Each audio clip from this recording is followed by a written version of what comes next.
মুম্বাইয়ের আকাশ যেন ধোঁয়ায় ঢাকা এক অচেনা শহর। শ্বাস নিতে কষ্ট, বাতাসে বিষাক্ত কণার উপস্থিতি, সব মিলিয়ে বায়ু দূষণ এখন মুম্বাইবাসীর বড় এক দুশ্চিন্তা। বিশেষ করে শিশুদের স্বাস্থ্যের ঝুঁকি নিয়ে বাড়ছে উদ্বেগ। এমন বাস্তবতায় শহরের পরিবেশ নিয়ে সরব বলিউড অভিনেত্রী দীপিকা পাড়ুকোন।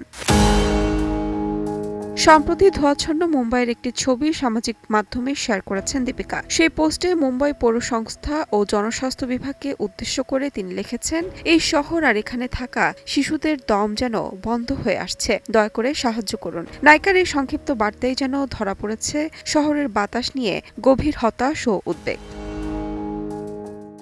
দীপিকার এই বক্তব্যে শুধু তারকা নয়, ফুটে উঠেছে একজন মায়ের কণ্ঠ। ১.৫ বছর বয়সী ছোট্ট মেয়ে দুয়ার জন্মের পর থেকেই জীবনের দৃষ্টিভঙ্গি বদলে ফেলেছেন অভিনেত্রী। এমনকি সন্তানের জন্য সময় দিতে ৮ ঘন্টার বেশি কাজ না করার সিদ্ধান্তও নেন তিনি।